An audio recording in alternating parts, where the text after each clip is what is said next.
South ఇండియాలోని అతి తక్కువ ధరలకి రత్నాలను అందించే ఏకైక సంస్థ 6JVR. నమస్తే, welcome to Suman TV news. నేను మీ సాయి. ఏపీ ఎలక్షన్స్ లో తాజాగా జరిగినటువంటి ఒక పరిణామం, జనసేన కీలక నేత పోతన మహేష్ పార్టీ వీడి తాజాగా వైసీపీ పార్టీలో చేరారు. సీఎం జగన్ సమక్షంలోనే ఆయన పార్టీలో చేరడం జరిగింది. సో దీంతో విజయవాడ వెస్ట్లో ఈయన ఎఫెక్ట్ ఏమన్నా ఉంటుందా? ఈయన చేరికకు ముందు కూడా చాలా కామెంట్ చేయడం జరిగింది పవన్ కళ్యాణ్ మీద, జనసేన పార్టీకి సంబంధించి కూడా. గతంలో ఎన్నడూ లేనటువంటి విధంగా ఆయన పవన్ కళ్యాణ్ని కార్నర్ చేస్తూ, జనసేనని కార్నర్ చేస్తూ చాలా మాటలు కూడా మాట్లాడడం జరిగింది. అంటే వైసీపీలోకి వెళ్తున్నాడు కాబట్టే ఈ రకమైనటువంటి కార్నర్ చేశారా, లేకుంటే నిజంగానే ఆయనకు జనసేన పైన, పవన్ కళ్యాణ్ పైన అదే రకమైనటువంటి ఇంటెన్షన్ ఉందా? అసలు ఏం జరుగుతుంది? వైసీపీలోకి ఆయన వెళ్ళిన తర్వాత తాజా రాజకీయ పరిస్థితుల గురించి మాట్లాడదాం. మనతో పాటు Suman TV news chief editor Keshav గారు ఉన్నారు. సార్ నమస్తే. నమస్తే. సో ఎటకేలకు అనుకున్నది జరిగింది. వైసీపీ పార్టీ తీర్థం పుచ్చుకున్నాడు పోతన మహేష్. సో ఇది విజయవాడ వెస్ట్ నియోజకవర్గంలో ఏమైనా వాళ్ళకు అడ్వాంటేజ్ అయ్యేటువంటి అవకాశం ఉందా? ఏమైనా ప్రభావం చూపిస్తుందా?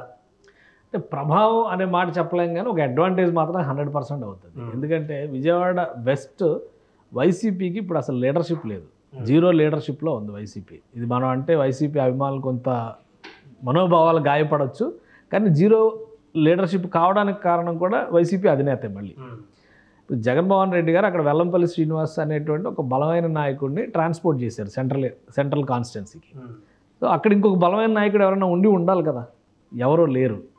ఆసిఫ్ షేక్ని ఎమ్మెల్యే అభ్యర్థిగా ఇన్ఛార్జిగా అనౌన్స్ చేశారు. ఎమ్మెల్యే అభ్యర్థిగా కూడా లిస్ట్లో ఫస్ట్ లిస్ట్, అంటే ఒకే లిస్ట్ కాబట్టి లిస్ట్లో ఇచ్చేశారు. మైనారిటీ ఓట్స్ మాత్రమే అక్కడ ఫోకస్లో పెట్టుకున్నటువంటి లెక్క ఉంది, కానీ అతనికి ప్రజలతో ఉన్నటువంటి కనెక్టివిటీ అనేటువంటి పాయింట్ని మిస్ అయ్యారు. జగన్మోహన్ రెడ్డి గారు సీట్ల సర్దుబాటు విషయంలో, అంటే సర్దుబాటు మీన్స్ సీట్ల అలాట్మెంట్ విషయంలో ఆయన తీసుకున్నటువంటి జాగ్రత్త ఏంటంటే, ఒక టేబుల్ వేసుకొని SC, ST, minority, BC, OC ఈ ఈక్వేషన్స్ని ఎక్కడెక్కడ సెట్ చేయొచ్చు, ఎక్కడెక్కడ జనాభా ఎక్కువ ఉంది, ఎక్కడ ఇస్తే మనకు అవకాశాలు కలిసి వస్తాయి, వాటి అనుగుణంగానే నిర్ణయాలు జరిగినాయి. అలాంటి సీట్లలోనే విజయవాడ వెస్ట్ కాన్స్టిట్యున్సీ. ఇంటరప్ట్ అండి సార్. 2018 ఎన్నికలప్పుడు కూడా తెలంగాణలో చూస్తే ఎమ్మెల్యే అభ్యర్థుల కంటే ఎక్కువ కూడా సీఎం నేను చేసిన పనే గెలిపిస్తుంది అనేటువంటి ఒక దాంతో ఇక్కడ ముఖ్యమంత్రి వెళ్ళడం జరిగింది, తెలంగాణ మాజీ ముఖ్యమంత్రి కేసీఆర్. ఇప్పుడు కూడా సీఎం జగన్ కొన్ని నియోజకవర్గాలు అదే పరిస్థితితో వెళ్తున్నారా? అంటే బలం లేకపోయినా నేను చేసిన పని ఉంది, గెలిపించేస్తుంది అనేటువంటి ఆలోచనతో వెళ్తున్నారా? అదే ఆలోచన దాదాపు ఏంటంటే వైసీపీ, జగన్మోహన్ రెడ్డి ఈ రెండే అక్కడ ఉన్నటువంటి ప్లస్ పాయింట్స్. క్యాండిడేట్ కానీ, వాళ్ళ పనితీరు కానీ, లేదా లాస్ట్ ఎలక్షన్స్లో గెలిచినటువంటి వాళ్ళ పర్ఫార్మెన్స్ కానీ, ఇవన్నీ కూడా పక్కన పెట్టేసి ఓవరాల్గా తన పనితీరు, ప్రభుత్వ పనితీరు, పార్టీ విశాల ప్రయోజనాలు, ఈ అంశం మీద ఇప్పటివరకు జగన్మోహన్ రెడ్డి గారు నిర్ణయం అలా అన్ని చోట్ల వర్కౌట్ కావు. అందుకనే ఇప్పుడు మామూలుగా చూస్తే కూడా కొన్ని కాన్స్టిట్యున్సీస్లో మార్పులు తప్పవు అనేటువంటి సంకేతాలు స్పష్టంగా ఉన్నాయి. నామినేషన్స్కి బీఫామ్ ఇచ్చే వరకు పార్టీ చేతిలో అవకాశం ఉంటుంది, ఏ నిర్ణయమైనా తీసుకోవచ్చు. అది కూటమి కావచ్చు, వైసీపీ కావచ్చు. ఇక్కడ వెస్ట్ నియోజకవర్గానికి సంబంధించి పర్టికులర్గా జరిగింది ఏంటంటే, ఆసిఫ్ షేక్ నియామకం వలన అతను అంతకు ముందర అంత బలమైనటువంటి నాయకుడిగా, ప్రజల్లో చొరవగా వెళ్ళినటువంటి నాయకుడిగా ముద్ర లేదు నియోజకవర్గంలో. గతంలో జలీల్ ఖాన్కి ఇచ్చారు వైసీపీ నుంచి, 2014లో ఆయన గెలిచాడు. అంత ముందర కాంగ్రెస్ నుంచి కూడా ఆయన ఎమ్మెల్యేగా గెలిచాడు. బహుశా 2004లో ఆయనకి సీట్ వచ్చినట్టు లేదు. సో తర్వాత ఆ ఈక్వేషన్స్ ఏవో మార్పులు జరుగుతారు. 2009లో వెల్లంపల్లి శ్రీనివాస్ అక్కడి నుంచి గెలిచాడు. సో ఇవన్నీ చూస్తే మనం ఒకసారి ఆలోచించి చూస్తే ఏమవుతుందంటే, ఇప్పుడు ఆ కనెక్టివిటీ లేకపోవడం అనేది పార్టీకి శాపంగా మారుతుంది. అందుకనే పోతిన మహేష్ ఒక బలం అయ్యేటువంటి అవకాశం వైసీపీకి చాలా స్పష్టంగా ఉంది ఇప్పటివరకు. ఇంకొకటి ఏంటంటే, ప్రత్యర్థిని బట్టి కూడా బలంలో మార్పులు జరగాల్సినటువంటి అవసరం ఉంది. ఎవరు ఊహించుంటారు సుజనా చౌదరి లాంటి వ్యక్తి అక్కడ నామినేషన్, అంటే బీజేపీ అభ్యర్థి అక్కడ బరిలో దిగుతాడు అనేటువంటి విషయాన్ని ఎవరు ఊహించుంటారు. ఇప్పుడు అనూహ్యమైనటువంటి పరిణామం జరిగింది. సాధారణంగా విజయవాడ సెంట్రల్, విజయవాడ ఈస్ట్ ఏంటంటే కొంచెం డబ్బు ప్రభావం పనిచేసేటువంటి నియోజకవర్గాలుగా మనం చూస్తాం.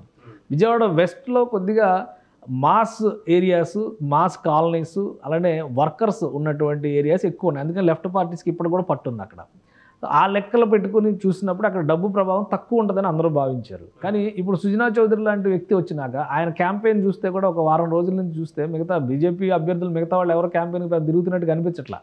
అక్కడక్కడ ఏదో ఇంటింటి ప్రచారం చేసుకోవచ్చు, లేదా వాళ్ళ ఇంటి పక్కన ప్రచారం చేసుకోవచ్చు. కానీ సుజనా చౌదరి అటు తెలుగుదేశం నాయకుల్ని, అలానే ఇటు కొంతమంది జనసేన నాయకుల్ని, పోతిన మహేష్ బయటకు వచ్చారు కాబట్టి మిగతా వాళ్ళు ఉంటారు కదా, వాళ్ళని ఇటు బీజేపీ నాయకుల్ని కలుపుకొని ఆయన ఇంటింటికి తిరుగుతున్నారు. ప్లస్ విజయవాడ ఎంపీ క్యాండిడేట్ని పక్కన పెట్టుకొని ప్రచారం నిర్వహిస్తున్నారు.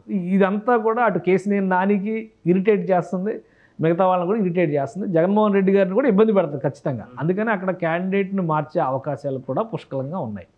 ఒకవేళ మార్చాల్సిన మహేష్ ఏమన్నా ఆప్షన్ ఏమన్నా కనిపించవచ్చా సార్ విజయవాడ? పోతిన మహేష్ ఆప్షన్ కూడా కావచ్చు, ఎందుకంటే ఒకవేళ ఆ కమిట్మెంట్తోనే తీసుకున్నారేమో, ఎందుకంటే అంతకంటే పెద్ద ఆఫర్ ఉంటేనే కదా వెళ్తారని మనం నిన్న కూడా అనుకున్నాం. జనసేన నుంచి మిగతా నాయకులందరూ కూడా వేరే పార్టీలకు వెళ్ళిన వాళ్ళు ఉన్నారు, పిఠాపురంలో కూడా జాయిన్ అయినా ఉన్నారు. ఎవరు చేయలేనటువంటి ఆరోపణలు, ఎవరు చేయలేనటువంటి వ్యాఖ్యలు పోతిన మహేష్ చేశాడు. మరి అంత పర్సనల్గా తీసుకున్నారంటే మరి ఏదో ఒక హామీ వచ్చిందేమో. పోతిన మహేష్ వ్యవహార శైలి, దూకుడు రాజకీయం, దూకుడు స్వభావం ఉన్నటువంటి వ్యక్తి, వైసీపీ క్యాంపెయిన్కి కరెక్ట్గా సరిపోయేటువంటి వ్యక్తి. ఇప్పుడు అతను ఇంత ఎలివేట్ కావడానికి కూడా కారణం ఏంటంటే వెస్ట్ కాన్స్టిట్యున్సీలో వెల్లంపల్లి శ్రీనివాస్ అక్కడి నుంచి ఎమ్మెల్యేగా ఉన్నటువంటి తరుణంలో అతన్ని విపరీతంగా అపోజ్ చేసినటువంటి వ్యక్తి పోతిన మహేష్.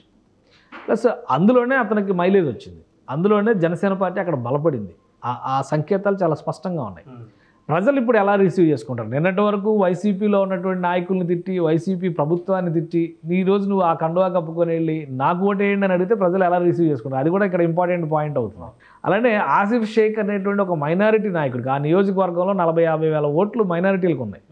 బీజేపీ క్యాండిడేట్ పోటీ చేస్తున్నటువంటి తరుణంలో లాస్ట్ ఎలక్షన్స్ కూడా వన్ సైడ్గా కన్సాలిడేట్ అయ్యి ఆ ఓట్లన్నీ కూడా లెఫ్ట్ పార్టీ వైసీపీకి పడ్డాయి అనేటువంటి సంకేతాలు చాలా స్పష్టంగా ఉన్నాయి. ఇప్పుడు ఆ అభ్యర్థిని మారిస్తే అక్కడ వచ్చేటువంటి సమస్యలు ఇవన్నీ కూడా జగన్మోహన్ రెడ్డి గారు ఆలోచిస్తారు. అందుకనే అభ్యర్థిని ఉంచి బలోపేతం చేయడం పోతిన మహేష్ ద్వారా ఒక ఆప్షను.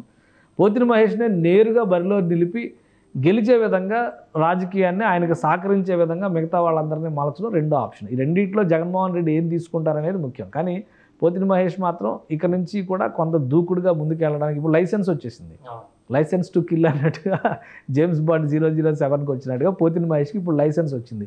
పవన్ కళ్యాణ్ మీద ఎట్లాంటి విమర్శలైనా కానీ, ఇప్పుడు పవన్ కళ్యాణ్ ప్రెస్ మీట్ అవగానే ఒక స్టేట్మెంట్ ఇవ్వగానే ఇమీడియట్గా కొంతమంది రంగంలో దిగిపోతూ ఉంటారు కదా, అంబటి రాంబాబు, పేరు నాని, కొడాలి నాని, ఇట్లా వీళ్ళందరూ దిగిపోతారు కదా. సో ఆ కేటగిరీలోకి పోతిన మహేష్ కూడా వెళ్తారు. ఎక్స్ బాస్ని ఎంత బాగా తిడితే అంత ఎక్కువ మార్కులు పడతాయి మనకు అనేటువంటి ఇంటెన్షన్లో వీళ్ళందరూ ఉండేది. పవన్ కళ్యాణ్ కార్నర్ చేస్తే మీడియాలో కానీ ఎక్కడైనా కానీ బాగా అటెన్షన్. పైగా ఈయన పార్టీ నుంచి బయటకు వచ్చినప్పుడే కొన్ని విషయాలు చెప్పాడు, నా దగ్గర ఆధారాలు ఉన్నాయి, నేను సంచలనాలు బయట పెడతాను అది ఇది అని. ఏమున్నాయి? పవన్ కళ్యాణ్ మీద ఇప్పటివరకు చేసినటువంటి ఆరోపణల్లో 99% వ్యక్తిగతమైనటువంటి ఆరోపణలే ఉన్నాయి. ఆయనకి ఏమన్నా ఆయన ఆస్తులు కూడబెట్టాడనేటువంటి ఒక మాట ఈయన ఉపయోగించాడు. ఆస్తులుగా సంబంధించి ఆధారాలు ఉన్నాయా, లేదా ఆయన ఏమైనా నోట్ల కట్టలు తీసుకుంటే ఈయన దగ్గర ఏమన్నా సీక్రెట్ విజువల్స్ ఉన్నాయా, ఇవన్నీ ఏంటి అనేది కూడా ప్రజల్లో ఒక ఆతృత ఉంటుంది కదా.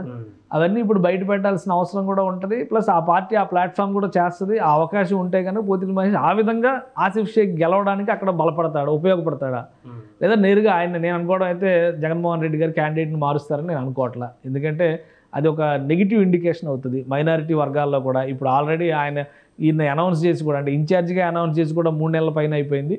జనవరి ఫస్ట్ వీక్లోనే అనౌన్స్ చేశారు.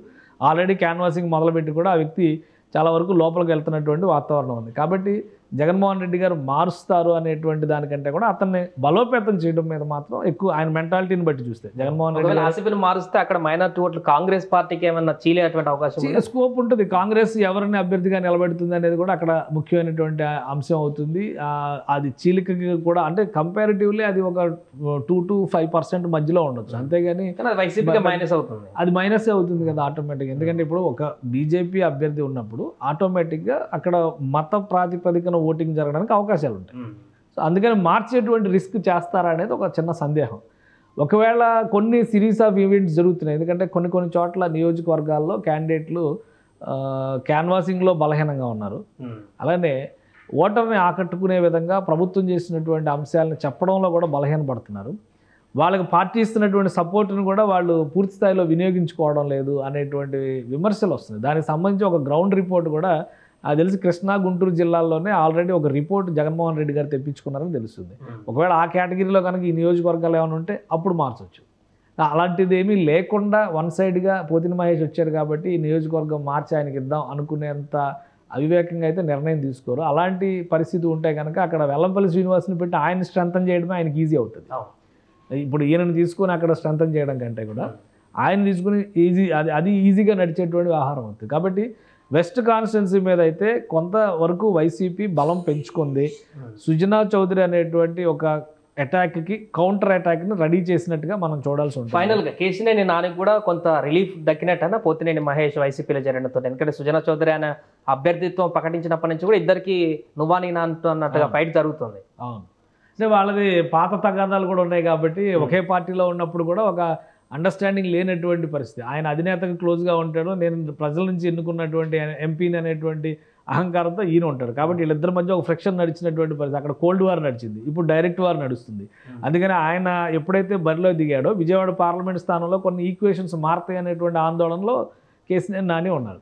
ఇప్పుడు దాన్ని చెక్ పెట్టేటువంటి క్రమంలో యథావిధిగా మైనారిటీ ప్లస్ బీసీ ఫార్ములాని కనుక వైసీపీ అమలు చేసేటువంటి పరిస్థితి ఉంటే ఆ ఇరిటేషన్లో బిజీగా ఉంటారు సుజనా చౌదరి. ఇతర కాన్స్టిట్యున్సీస్ మీద ఫోకస్ పెట్టకుండా ఆయన పని ఆయన చేసుకునే దానిలో ఉంటారు. కాబట్టి కొంతవరకు సుజనా చౌదరి మ్యాటర్ని, ఆయన ఎలిమెంట్ని కంట్రోల్ చేయడానికి పోతిన మహేష్ కేసీఆర్ నానికి కూడా ఉపయోగపడతారు. వీళ్ళు ఎంతవరకు బలంగా ప్రజల్లోకి వెళ్తారు, వీళ్ళు చెప్పేటువంటి, ఇప్పుడు ఆయన వెనకాల కూడా ఒక 10 మంది 20 మంది లీడర్స్ అయితే జాయిన్ అయి ఉంటారు కదా. సో వాళ్ళందరూ ఏ విధంగా ఇక నుంచి వైసీపీ కోసం పనిచేస్తారనే దాని మీదే ఫలితం కూడా ఆధారపడి ఉంటుంది. ఆ అంచనాలకు తగ్గట్టుగానే జగన్మోహన్ రెడ్డి అభ్యర్థుల మార్ప, వ్యూహంలో మార్ప అనేటువంటి విషయానికి ఒక క్లారిటీ ఇచ్చే అవకాశం ఉంటుంది. రైట్. సో మొత్తానికి అది పోతిన మహేష్ వైసీపీలో చేరికతోటి విజయవాడ వెస్ట్లో అయితే వైసీపీకి కొంతమేరకు అడ్వాంటేజ్ నెలకొన్నట్టుగా కనపడుతుంది. కానీ అటువైపు కూటమి నుంచి సుజనా చౌదరి కూడా బలమైనటువంటి అభ్యర్థి ఉన్నటువంటి నేపథ్యంలో రాబోయే రోజులలో ఆ నియోజకవర్గంలో ఉన్నటువంటి రాజకీయ పరిణామాలు ఏ విధంగా మారతాయో చూడాలి. సుమన్ టీవీలో మీ పర్సనల్ అండ్ బిజినెస్ ప్రమోషన్స్ కోసం కింది నెంబర్కి కాంటాక్ట్ చేయండి.